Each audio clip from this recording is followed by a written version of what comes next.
This training module describes the NOAA CIMSS ProbSevere statistical model, provides examples of the model output in AWIPS-II, and briefly discusses model validation and model limitations. Why do we need a statistical model to nowcast severe weather? The uses of statistical models are becoming more and more important and commonplace as data volumes explode in all aspects of our lives. Statistical models are used with great success to predict things like presidential elections and the outcomes of NCAA basketball tournaments. Meteorology is no different. As bigger and more frequent data becomes available to forecasters, it becomes important to distill gigabytes of data into kilobytes of useful information. That is what the NOAA CIMSS ProbSevere model does.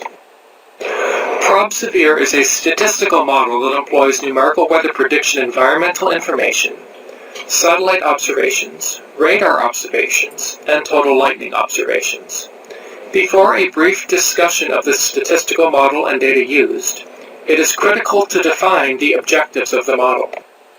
In this image and in the previous image, you see a developing strong thunderstorm. The statistical model is designed to predict in a probabilistic manner that a given developing storm will first produce severe weather in the next 60 minutes. It is important to use the model output in two manners. One is a pre-polygon product, helping a forecaster make the decision to first warn or not warn a storm. Secondly, use the model probabilities past issuance of the first severe warning. For example, if warning reissuance is needed or not. In all cases, ProbSevere should be used as additional guidance, combined with forecaster experience and traditional analysis techniques when determining if one should issue a warning or not.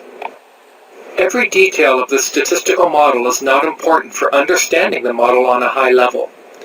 The model probability for a given storm is a function of storm environment, specifically instability and shear, and 4 observational predictors. In the model, the storm environment is characterized to a first order as a combination of instability and shear computed from the rapid refresh model. 2 satellite growth rates, 1 instantaneous radar field, and 1 instantaneous total lightning field comprise the observational predictors used in the model. Because observational predictors drive the model output does not exist until clouds begin to develop. The model does not predict cloud growth, nor predict where a storm will move. It gives a probability a given storm will first produce severe weather in the next 60 minutes, wherever it may move. On the bottom right corner of certain slides, you will see a supplemental training link. This link opens a web page with a bit more detail about the slide topic.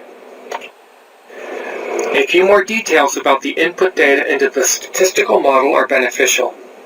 The high-resolution numerical weather prediction data are used to characterize the instability and shear of the environment in which the storm develops. Satellite data are used in 2 ways. First is to track clouds across space and time, in much the same way a human views satellite imagery loops. The second is to quantify the cloud growth rates. Those growth rates are used as predictors in the model. Radar data are used in a similar manner as the satellite data. Radar data are used to track storm cells in reflectivity imagery, again as a meteorologist looks at a loop of radar imagery. Radar data are also used to quantify the intensity of the precipitation core of a developing thunderstorm. That data are used as a predictor in the model. Total lightning data are used to quantify the number of lightning flashes per minute within a radar-tracked storm cell. Before discussing a few more details about the input datasets, a schematic of how the statistical model works is presented in the following slide. The following schematic illustrates how satellite and radar data are tracked by the computer and how this all feeds data into the statistical model, without dwelling on the complicated details of satellite and radar tracking. First, we have a visible satellite image. A meteorologist doesn't look at this image and see pixels. A meteorologist sees cloud clusters, developing thunderstorms, etc. So it is necessary to train the computer to think like a meteorologist. The computer needs to identify cloud boundaries and track those cloud clusters and their evolution over time. The same concepts apply to radar data. Again, the computer needs to think like a human and identify storms or cells. Like with the satellite data, the computer needs to track these storm cells and their evolution over time. So how does this all come together? Once a developing storm exhibits moderate reflectivity, the computer identifies and tracks cells in radar imagery. Once storms are tracked on radar, they inherit the parent cloud satellite growth information which generally occurred earlier in the storm life cycle. Additionally, total lightning information is obtained for each radar-tracked storm. The satellite growth rates, radar storm intensity, and total lightning information are input into the statistical model to derive the probability of severe weather. The computer continues to track storms in both satellite and radar imagery and continually updates probabilities as new observations become available. The storm environment information currently comes from the rapid refresh model. Model information is used to make a first-order approximation of the storm environment. The parameters are instability and shear. The environmental shear parameter used is the effective bulk shear. The EBS normalizes shear between storms with deep and shallow inflow layers and is more accurate when considering elevated convection. Environmental instability is diagnosed using most unstable CAPE. MU CAPE provides a generous estimate of instability and is useful for both surface-based as well as elevated convection. The RAP data are temporally composited and spatially smooth. This acts to mitigate NWP phase and placement errors in convective development. The last outcome we want is a poor NWP solution to squash Prob Severe probabilities incorrectly. Surely if strong convection is developing, there must be sufficient CAPE. The two satellite growth predictors used in the statistical model are a normalized vertical cloud growth rate and a glaciation rate. How quickly a developing storm cools in infrared brightness temperature is an indicator of severe potential. In the example over eastern Kansas, we can see rapid cooling in the imagery, and the computer quantifies this cooling rate, which rate is used as input into the statistical model. The cooling rate we use is normalized so that seasonal and latitudinal differences in the cooling rates are automatically accounted for. The other satellite predictor used is the glaciation rate, or how quickly the cloud top is transitioning from liquid water cloud droplets, blue in the imagery, to ice crystals, orange, red, and gray in the imagery. Like the normalized vertical growth rates, the computer quantifies this information and how quickly a developing storm top transitions from water tops to ice tops is an indicator of severe potential. The radar storm cell tracking uses the MRMS reflectivity at the -10 Celsius isotherm. The radar field used as a predictor in the statistical model is the MRMS maximum expected size of hail, or MESH. The MESH is derived from the Severe Hail Index algorithm, which is essentially a vertical integration of reflectivity above the melting level. The total lightning data used as a predictor in the statistical model is the Earth network's total lightning flashes. For those unfamiliar with total lightning data, total lightning refers to cloud-to-ground strikes plus cloud-to-cloud flashes. The ENI Total Lightning data serves as a proxy for the GOES-derived geostationary lightning mapper instrument. The individual lightning flashes are summed within each radar object and have units of flashes per minute. Unlike the satellite and radar-based observational predictors, total lightning is not a one-dimensional predictor. Rather, it is combined with effective bulk shear and used as a two-dimensional predictor. This accounts for storms that can have high electrical activity but low effective bulk shear. These storms will only seldom produce severe weather. So how is all this information combined in real-time processing? Unlike most GOES-related projects that update with each satellite scan, Prob Severe is different. The model updates at the frequency of the MRMS radar data about every 2 minutes. When a storm develops and is tracked within satellite imagery, it has information about the storm environment from the RAP composite, which updates every hour. The probabilities are computed for every set of MRMS radar data, which updates about every 2 minutes. The ENI Total Lightning data is also updated every 2 minutes. The update frequency of current GOES satellite in routine scan mode, this is pre-GOES-R, is every 15 minutes, or roughly every 7.5 minutes in rapid scan mode. The critical point is this. The model does not wait on satellite scans. It uses the most recent information available from satellite, whether the satellite is in routine scan mode or rapid scan mode. So users should expect updates in AWIPS-II about every 2 minutes. Model output is displayed in 2 ways. One is a probability contour with a color enhancement designed for overlay on top of typical radar reflectivity color tables. That means greens, yellows, and reds are avoided in the Prob Severe color table because these are common colors in typical radar color tables. The shapefile nature of the output makes the display very flexible.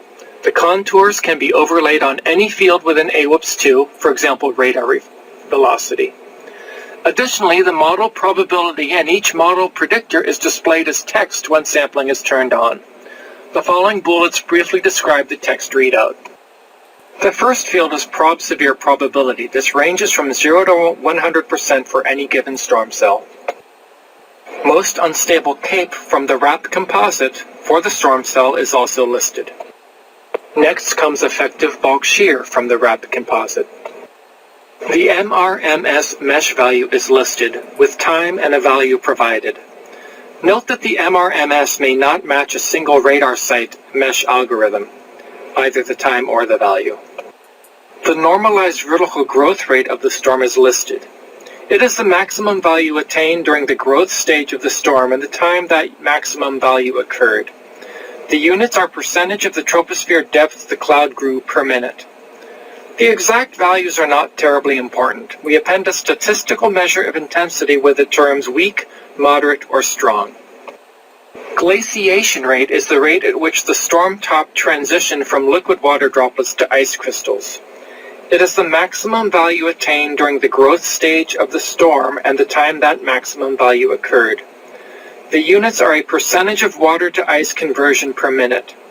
Again, we append a statistical measure of intensity with its terms weak, moderate, or strong. The ENI flash rate, including the time and the value, are also provided. Recall the total lightning is part of a two-dimensional predictor in the Prob Severe model. It combines both the effective bulk shear and the total lightning flash rate. While each model predictor is provided in the text readout, it is important to emphasize the sum of the information, the probability, is more valuable than any individual piece of information. It is important to note a difference between the display used at HWT in 2016 versus what users will see back at the WFO. Updates to the Prob Severe AWIPS-II plugin take months to be included in the baseline AWIPS-II code and rolled out to all WFOs. To still make lightning data available in the WFO readout, lightning information is included in the object ID line of the Prob Severe readout. Eventually, the 2016 HWT version will be rolled out to WFOs. There is no difference in the information, only in the display. The first example I'll show is over southeastern South Dakota on the western edge of a slight risk region as depicted by the Storm Prediction Center Outlook. In these examples, MRMS composite reflectivity is shaded and the Prob Severe contours are overlain on the reflectivity data with the text readout provided for the storm of interest. At 1644 UTC, a developing storm had marginal instability but significant shear. The probability at this time was low, only 27%, as the MRMS mesh and total lightning were fairly low.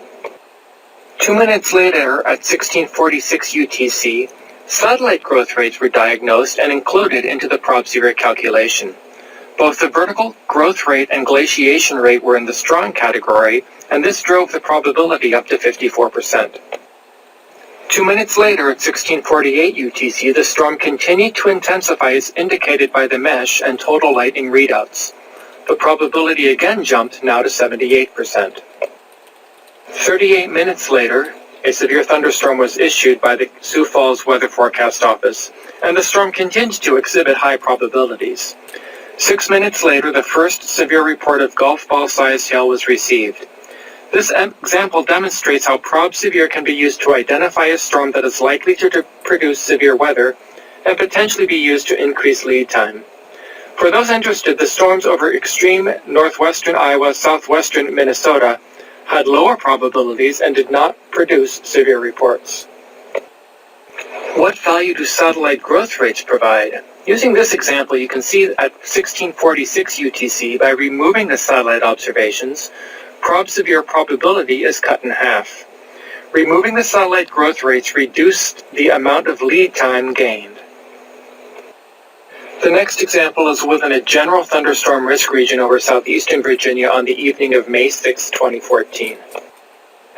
At 2:10 UTC, a developing thunderstorm is highlighted northwest of Wakefield, Virginia. This area was in a region of strong low-level warm advection characterized by marginal instability and moderate to high effective bulk shear. At this time, the probability is quite low, 9%. 2 minutes later, at 2:12 UTC, the probability increased from 9 to 23% as the MRMS mesh increased from around 0.4 to 0.6 inches. 2 minutes later, the probability again has increased to about 46% as mesh again increased to near 3/4 inch, and the flash rate also increased. 2 minutes later, at 2:16 UTC, strong satellite growth rate and glaciation rates have appeared, combined to drive the probability up to 81%. 6 minutes later, the Prob Severe values were up to 94% with mesh over 1.1 inches and a continued increase in total lightning. At 2:38 UTC, 16 minutes after Prob Severe surpassed the 90% threshold, and 22 minutes after passing the 50% threshold, a report of 1.25-inch hail was received and a severe thunderstorm warning was issued at 2:41 UTC. In marginal cases, like this case, where a severe thunderstorm watch is not justified, Prob Severe can still provide beneficial lead time on severe weather. This example focuses on the Gulf Coast region on February 15, 2016. At 1838 UTC over southwestern Louisiana, the environment was characterized by moderate to high instability and moderate to high shear. The highlighted storm had 31% Prob Severe probability with strong satellite normalized growth rate. 2 minutes later, the probability increased to 52% as mesh increased and total lightning increased. Prob Severe continued to increase in the next 2 minutes as the mesh increased to about 3/4 of an inch. At 1848 UTC, 6 minutes later, the probability was now exceeding 80% with mesh near 1 inch and a continued increase in total lightning. 6 minutes after that, at 1854 UTC, the probability was up to 93%.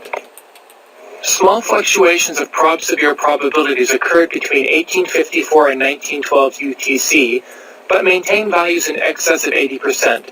This was as mesh and flash rates varied.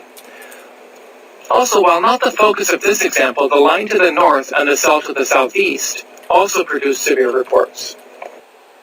Prob Severe values at 1924 UTC were 91%, and the first severe report, 1-inch hail, was received 1 minute later at 1925 UTC. At 1928 UTC, the first severe thunderstorm warning was issued.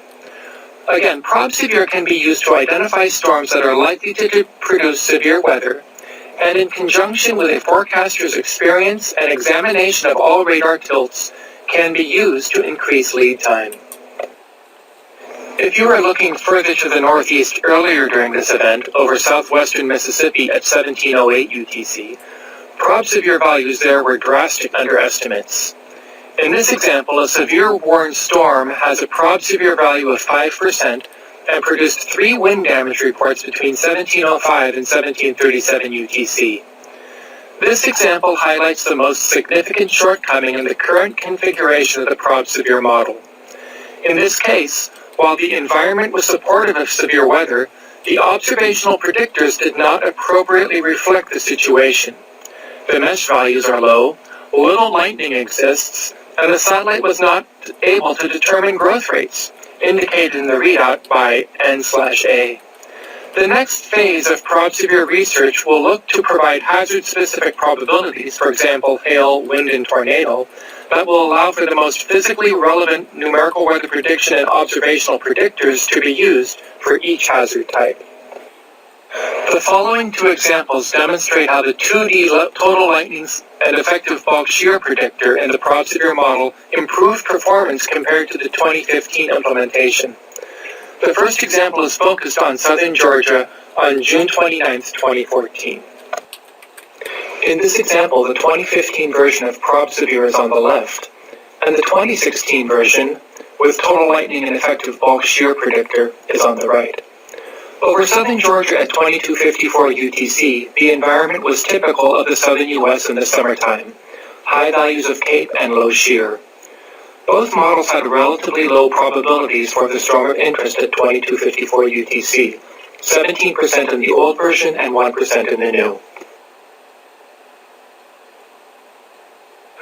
2 minutes later at 2256, the version from 2015 with no lightning, the probability jumped to 53% as the mesh jumped to nearly an inch, while the 2016 version that included lightning and effective bulk shear, probabilities there remain very low, around 4%.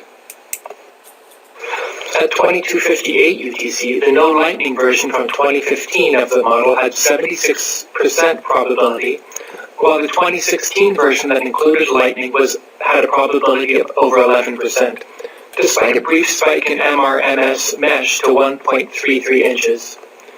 The low shear, low total lightning drove the probability down to a more realistic value. The brief spike in mesh quickly diminished, and a few minutes later, both versions had relatively low probabilities.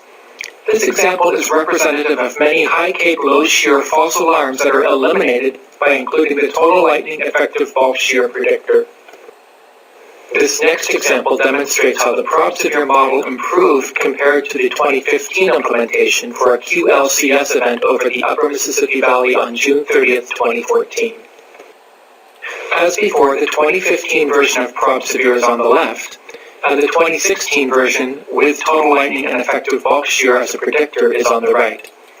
At 3:20 UTC, a supercellular severe weather event was transitioning into a QLCS with large instability and significant shear. The storm near and just east of Dubuque, Iowa demonstrated low probability, 36% in the old version of Prob Severe, but the 2016 configuration indicates significantly higher probabilities, 90% owing to the high total lightning and the high shear. This storm produced severe wind that blew down a barn in extreme southwestern Wisconsin 10 minutes after this example. This figure shows quantitative validation of the model probabilities using about 5,000 storms on 18 convectively active days during 2014.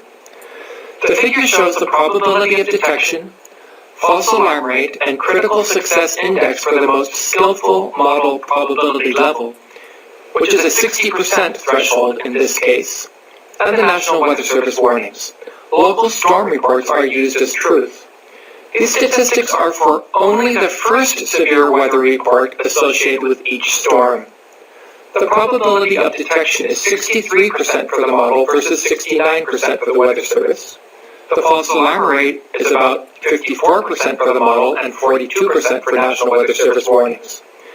Combined with the misses, the critical success index scores are 36% for the model and 46% for the National Weather Service warnings. To no one's surprise, trained, experienced human forecasters are more skillful than the statistical model. However, the median lead time the model provides is 33 minutes to the first storm report, which compares with 19 minutes for National Weather Service warnings.